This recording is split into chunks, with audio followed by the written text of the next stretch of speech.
Thank you everyone for joining. My name is Kelsey and I'm a manager at DTE supporting distribution system planning.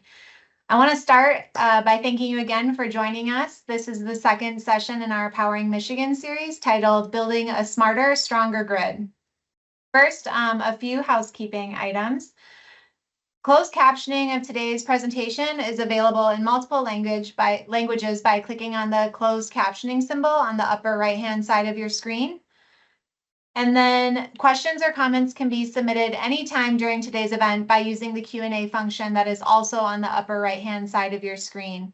We do encourage you to submit your questions as soon as you think of them, and then we'll address them after the presentation.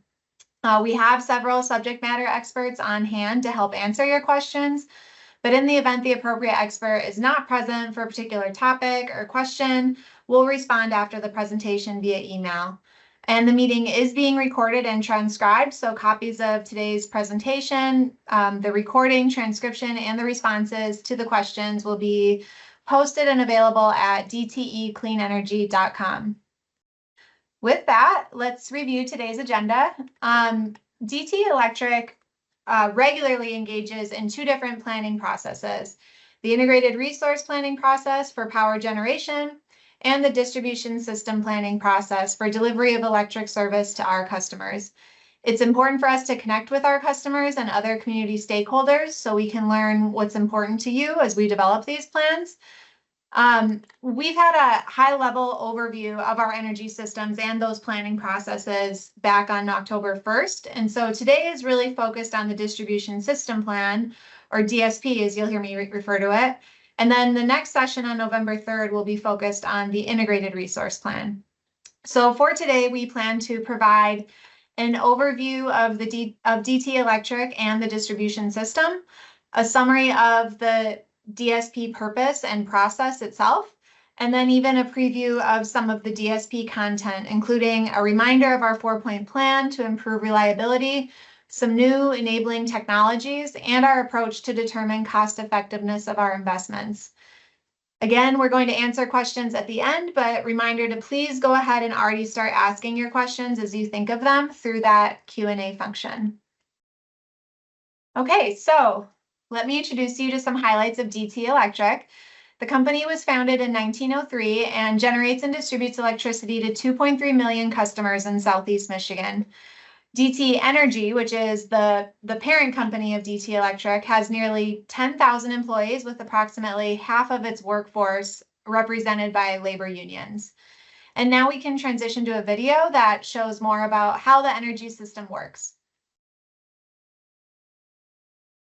Electricity plays an integral role in modern living, and although the power that lights your home arrives at the flip of a switch, there's a lot of work that goes into providing you with the safe, reliable electricity you count on. The power journey from where it's made to how it's delivered to your home can be divided into 3 parts: generation, transmission, and distribution. Let's start with generation. Electricity is made at power plants and nuclear facilities, as well as through wind and solar sources. Once the power is made, it begins its journey to your home on cables and wires called transmission lines. These tall towers and wires are like highways for electricity and are critical in moving large amounts of electricity over hundreds of miles from generation plants to your home or business.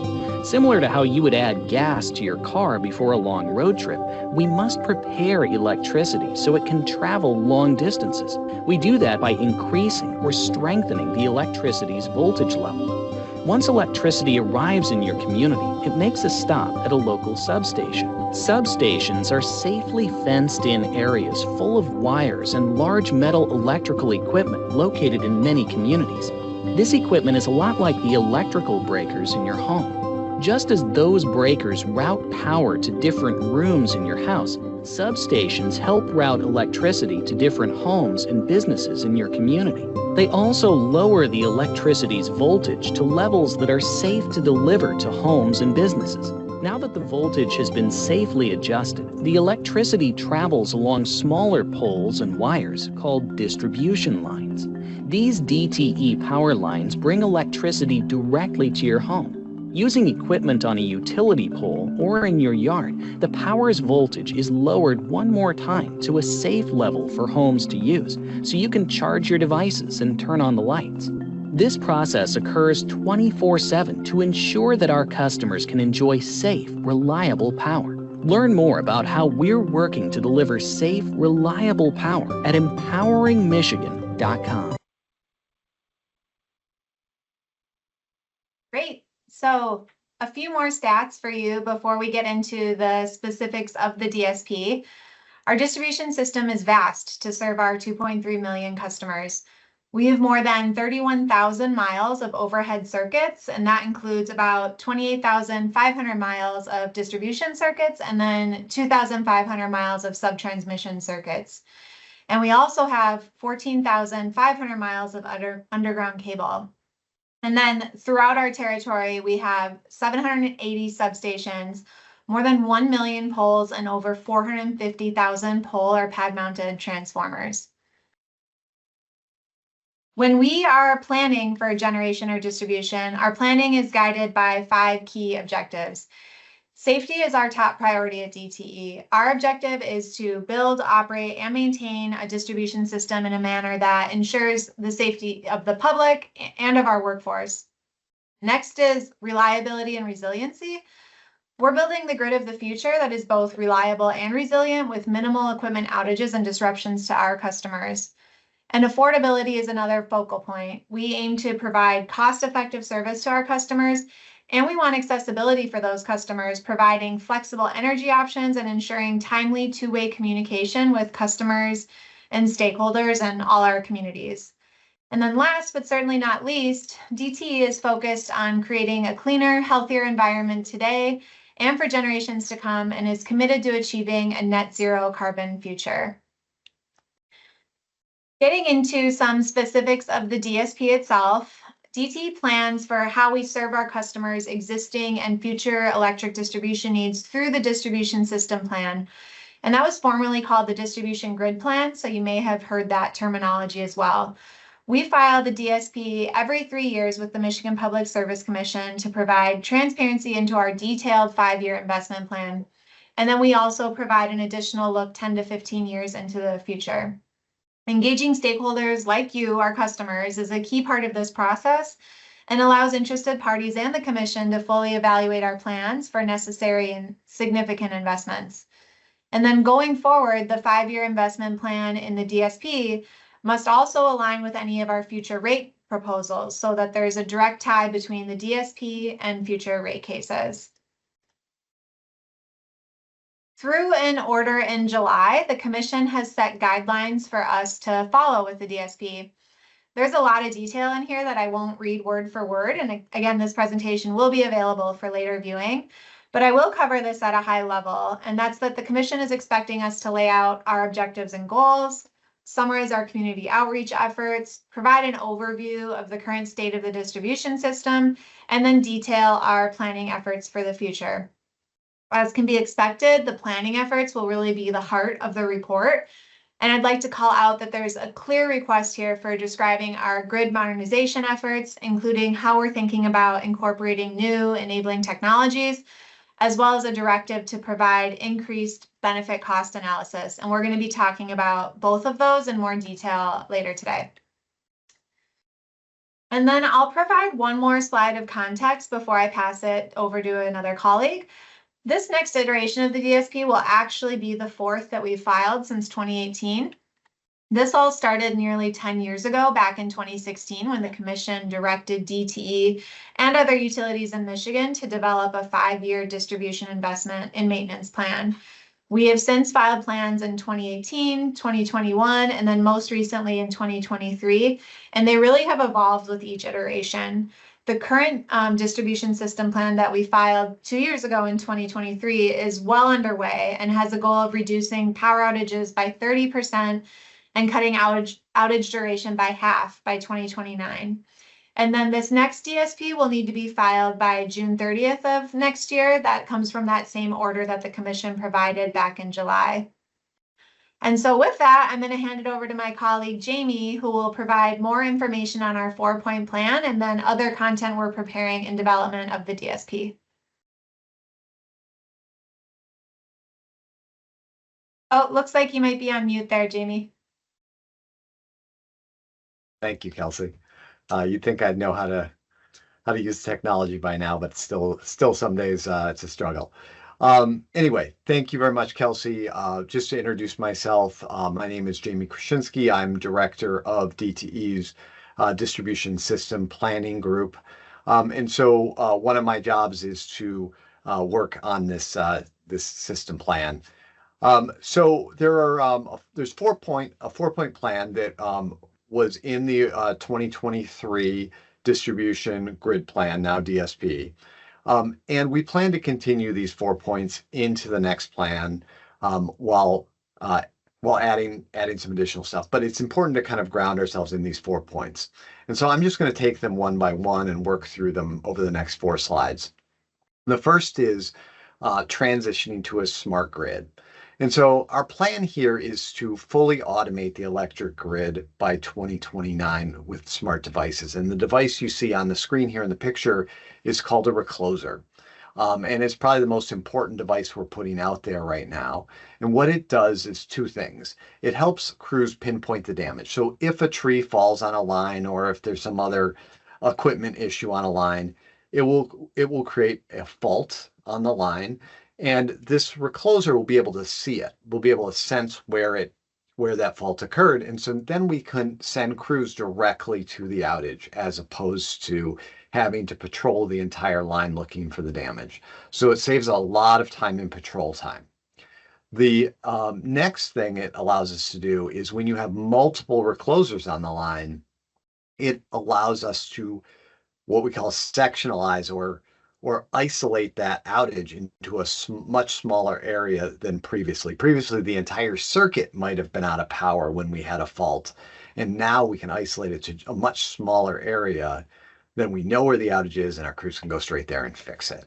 So it really does a lot of good in terms of limiting the scope of the outages when we do have them. So this is our first point of our 4-point plan is a smarter grid. So moving on to point number 2, updating our existing infrastructure. So I always sometimes like to use the car analogy when we're talking about the distribution grid because the grid is so big and so complex, but everyone kind of understands a car. So this is basically regular change out of components of your car, putting new tires on it when it needs it, new belts, new hoses, changing out the filters, doing all of the basic things to just make sure your car has new components and is up and running.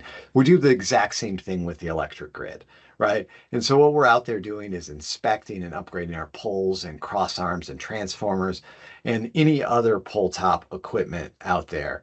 We also obviously are looking at underground equipment as needed.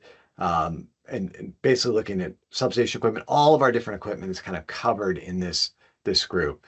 The main focus we have here is on our pole top equipment. We have a lot of work to do here in terms of getting out, inspecting our equipment, and then replacing that equipment with stronger material. So both when we put a pole in, we put a new higher class and higher strength pole in. We put new fiberglass cross arms. We put polymer insulators out instead of porcelain that crack, especially over time in the Michigan freeze thaw cycle. So all of these things can better withstand severe weather. And so already this year, we've upgraded more than 575 miles of electric equipment. We're still going to do a lot more than that before the year's over. So really excited about this. We've been putting a lot of effort in this pillar, and we'll continue to do so going forward, which we will detail in the next DSP filing. So we'll move on to point number 3, which is rebuilding significant portions of the grid. So back to the car analogy, sometimes it just comes to the point where replacing components on your car no longer makes sense, either because there's a new feature on the car that you need to have. I was think of like a backup camera or some other safety feature, or because the car just overall is too old and just needs to be renewed. And so that's the time we buy a new car. And so that's really what this grid or this part of the plan is. The third point is rebuilding significant portions of the grid. That's both our distribution system lines, our sub-transmission lines, and our substations. A lot of times what we're doing is we're taking an older, lower voltage, a 4.8 kV voltage or 4,800 volts, and we're upgrading it to a 13.2 kV system. So we're increasing the voltage. And what that really means is we have more capacity on the lines when we do that.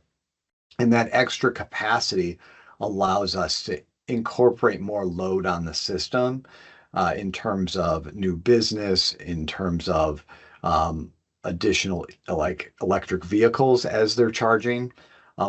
And also it provides extra capacity in case there is an event. Sometimes we have an event on one circuit.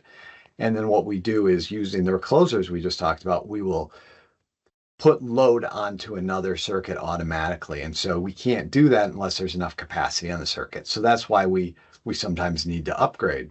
So we've recently completed 7 new substation projects, some in Ann Arbor, Detroit, Port Huron. We also have more that have kicked off in 2024, Northville Township, Pontiac, Shelby Township. So we are building new substations, adding capacity across the grid. Moving on to the fourth and final of the 4 points, which is tree trimming. So tree trimming is incredibly important. Trees account for more than half the time our customers are without power, and it's one of the most effective ways we have to improve reliability. As such, we've been working since 2015 on what we call our enhanced tree trimming specification, where we're cutting and pulling the trees farther away from our lines than we had previously. And by doing that, we've seen tremendous increases in reliability. Any place we've trimmed trees sees about a 40% reduction, usually a little bit over 40% reduction in the number of tree trim outages on that circuit or in that area.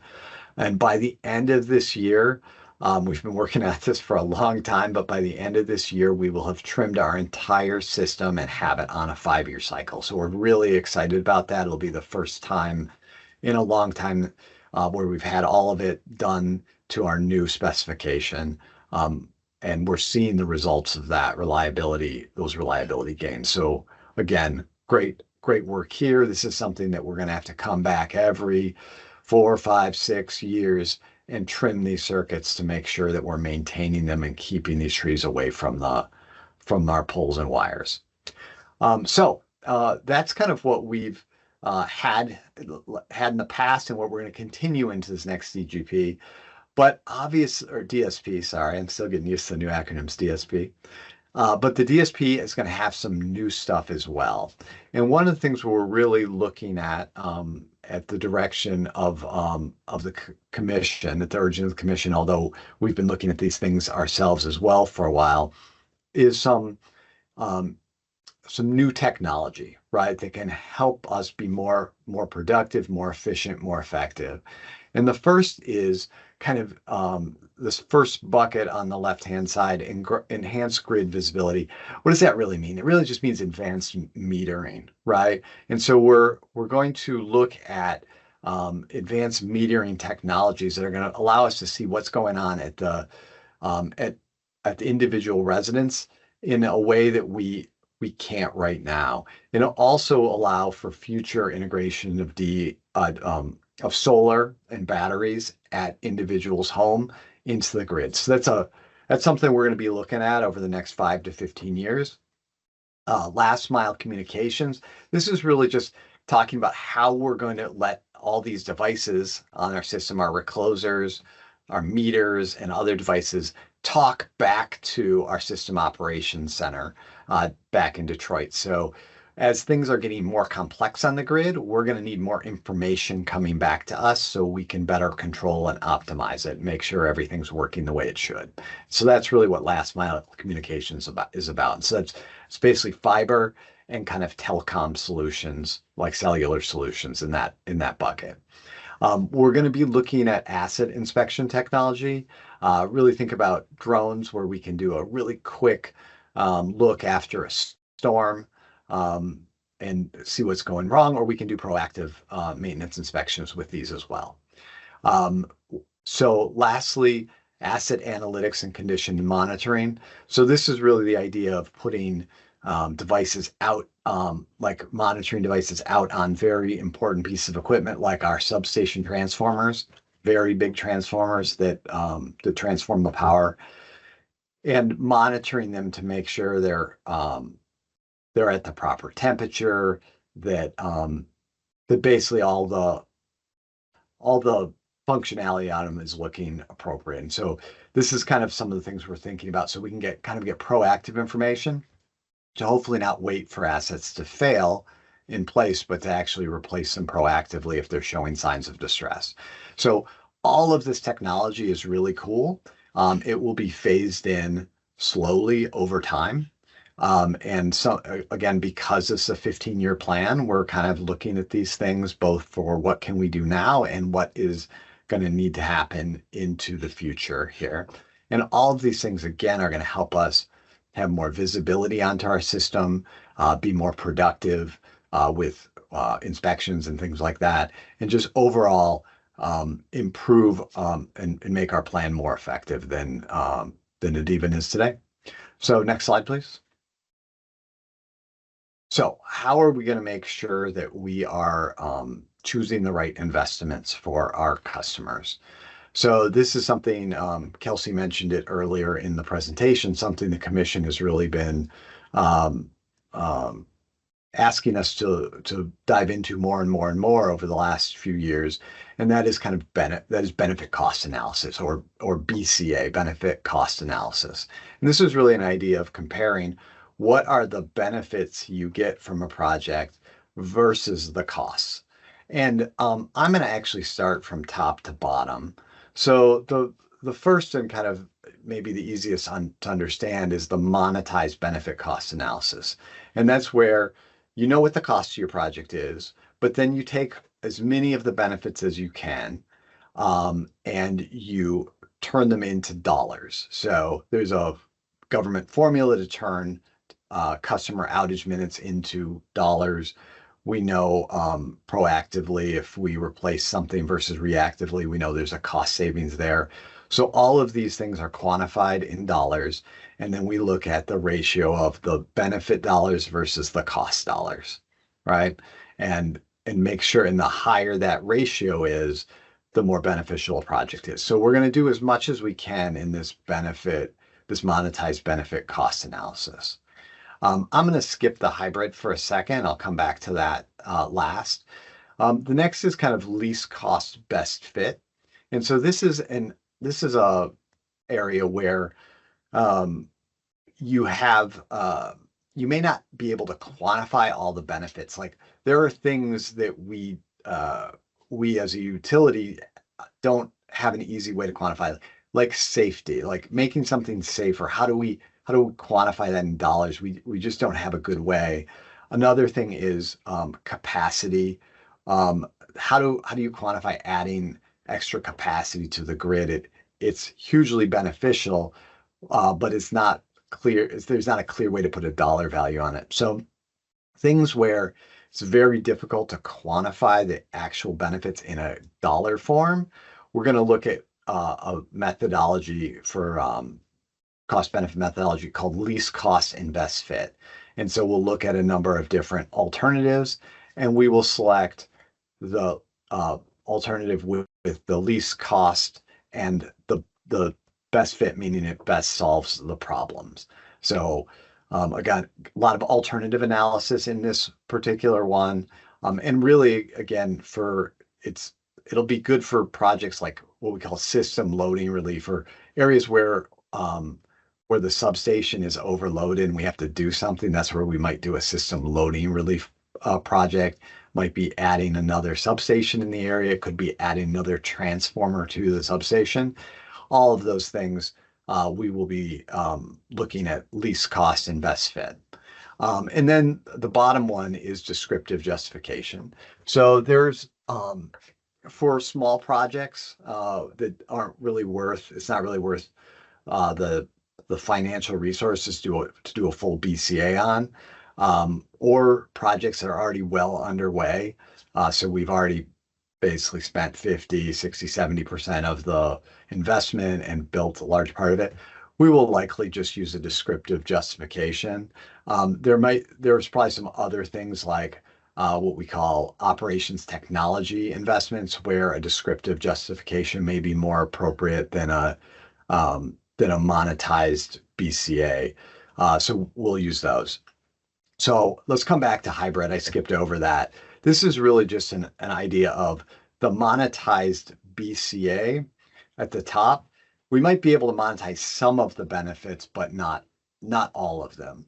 And so the hybrid is really just an idea of doing as much of the monetized BCA as possible, and then also pairing it with another justification, like a descriptive justification or a least cost and best fit methodology. So we are using kind of two different methods together to justify those projects.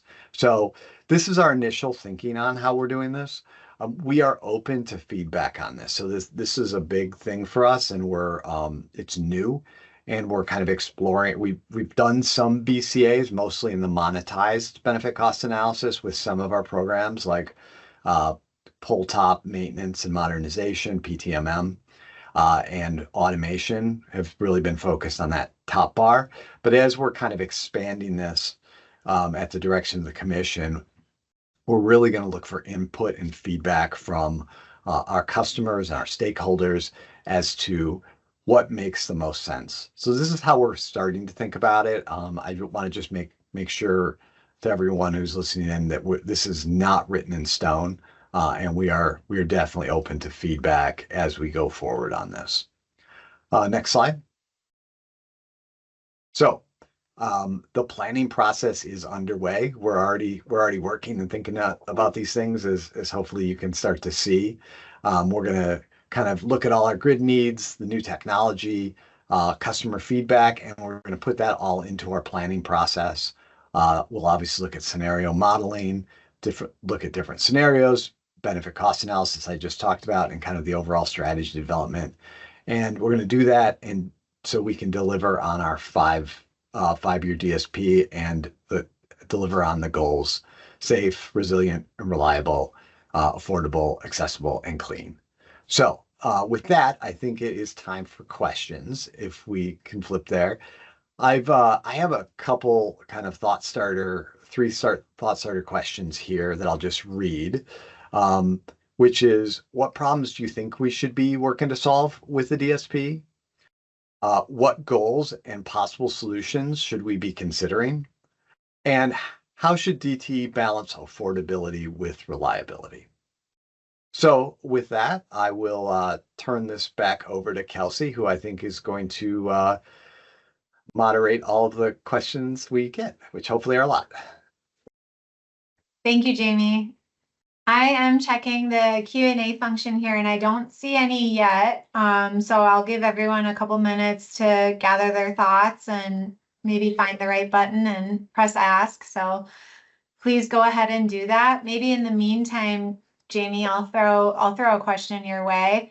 You talked a lot about updating the existing infrastructure as part of the 4-point plan, and then you at the very end you touched on the pole top maintenance, that's a big part of that. And why do you think that has such a big impact for our plans? Yeah, that's a great question, Kelsey. Let me start by saying the biggest impact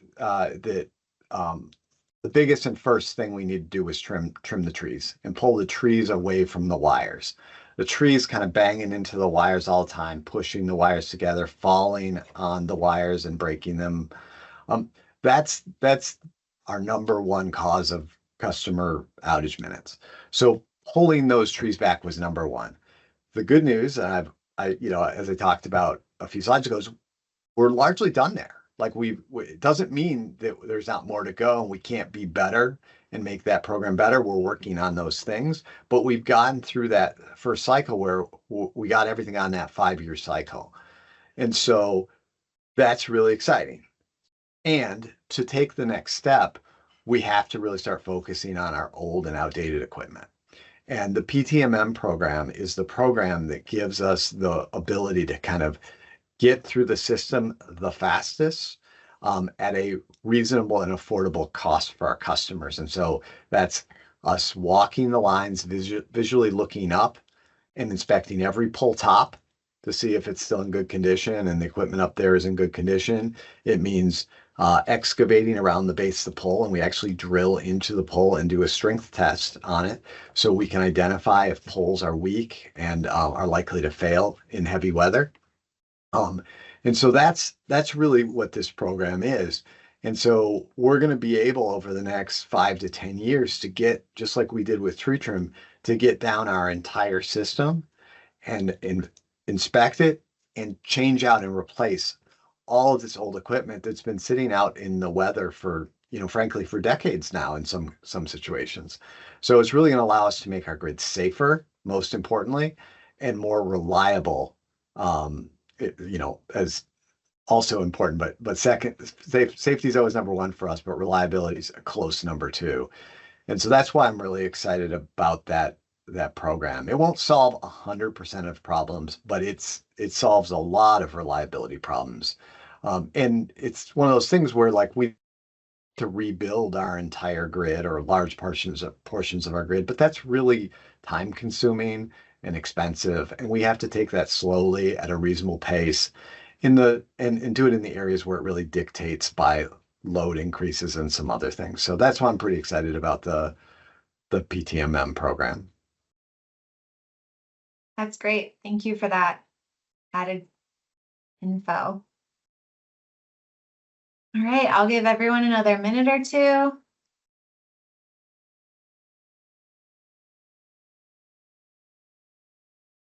And maybe while people are still thinking through if they have a question, we can just go to the next slide and I can share a couple more things with people before they might drop. First, thank you to everyone for attending today or even watching the recording back later. We really want to hear from you, so please email us your comments and questions to dte.dsp@dteenergy.com. And then we do have a couple upcoming opportunities to connect, so please join us. The first is the third Powering Michigan session on November 3rd at 5:30 p.m. And that's where we'll be diving into the integrated resource planning process in more detail. So you can find more information about that by visiting dtecleanenergy.com. And then the second is a community open house at the Canton Public Library on November 17th from 4 to 6 p.m. And I don't see any other questions coming through here, but you know where to reach out to us if anything should come up after this session with either comments or questions. So thanks again, everyone, for joining, and hope you have a good rest of your day. Thank you all.